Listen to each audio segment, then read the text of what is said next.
Recent headlines suggest a supply chain attack against Beyond Trust allowed a Chinese threat actor, often called Salt Typhoon, to breach the U.S. Treasury. These claims cite two critical vulnerabilities, CVE 2024-12356 and CVE 2024-12686, which the Cybersecurity and Infrastructure Security Agency, CISA, added to its known exploited vulnerabilities catalog around the time the Treasury disclosed an intrusion.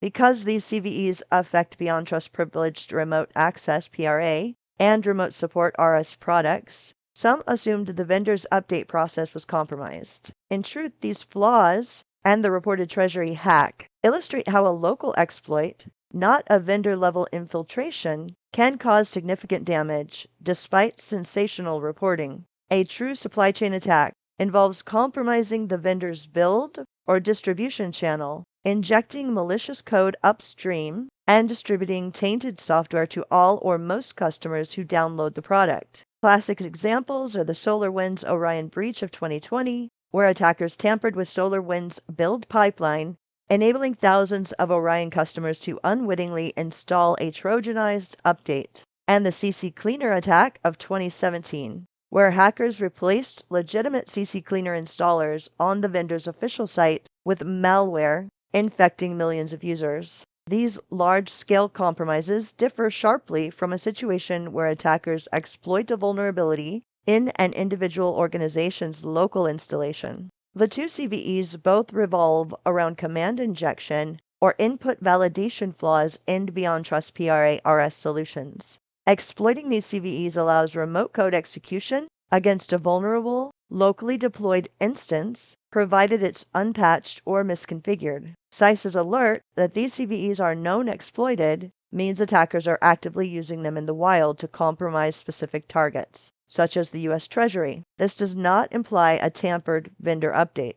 On December 8, 2024, Beyond Trust informed the U.S. Treasury Department that a threat actor had stolen an API key used to secure a cloud-based service for remote technical support. Using the compromised API key, the attacker was able to override security measures, remotely access certain Treasury Department workstations, and obtain unclassified documents. Following the breach, the compromised Beyond Trust service was taken offline to prevent further unauthorized access. While it's confirmed that an API key was stolen, the exact method of acquisition, whether through phishing, leaked code repositories, an insider threat, or another vector, has not been publicly detailed.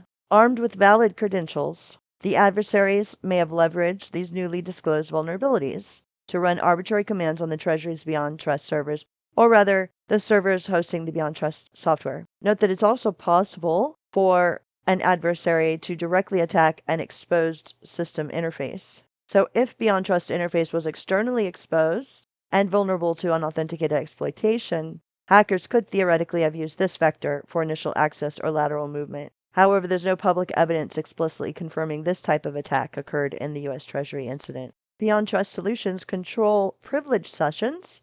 Once compromised, attackers gain powerful access, enabling them to move laterally across Treasury systems and execute privileges. The attackers use the compromised Beyond Trust API key to reset passwords for local application accounts, effectively overriding security controls. This allowed them to gain elevated access to specific Treasury systems, bypassing standard authentication mechanisms. Once inside the network, the attackers used their access to navigate to other workstations. They retrieved sensitive but unclassified, reportedly, documents from multiple Treasury systems, demonstrating their ability to move laterally across the network. The Beyond Trust system's role in managing privileged access was central to the attacker's ability to escalate privileges and move through the network. This aligns with the functionality of Beyond Trust privilege access management tools and confirms that the compromised API key was a critical element in the attacker's ability to exploit that environment effectively. So this infiltration chain, targeting the Treasury's own deployment, means other Beyond Trust customers are not automatically affected. And it diverges from how supply chain infections typically spread to every user downloading malicious updates.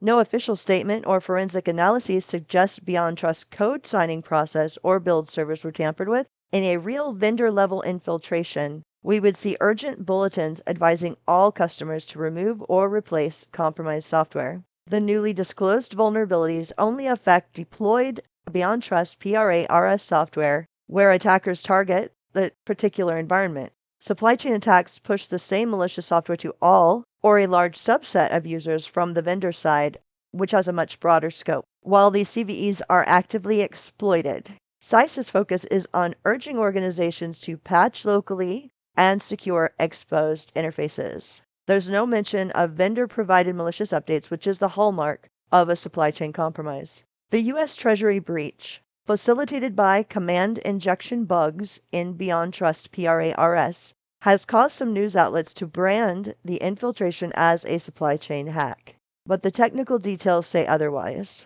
In a classic supply chain breach, hackers hijack the vendor's build pipeline to distribute tainted software far and wide. Here, attackers zeroed in on the Treasury's own Beyond Trust instance, likely exploiting unpatched flaws and stolen credentials to gain deep access. By conflating any major product-based infiltration with a supply chain term, media reports dilute the specific warning. Customers must stay vigilant about local software vulnerabilities, configuration issues, and secret management, not just watch for compromised vendor updates. Understanding that distinction is crucial. If organizations mistakenly assume supply chain hack means every Beyond Trust customer is compromised, they might overlook the real solution, promptly patching and securing their local environment. This is a serious, localized breach with high-stake consequences. But because it never involved the vendor shipping malicious updates,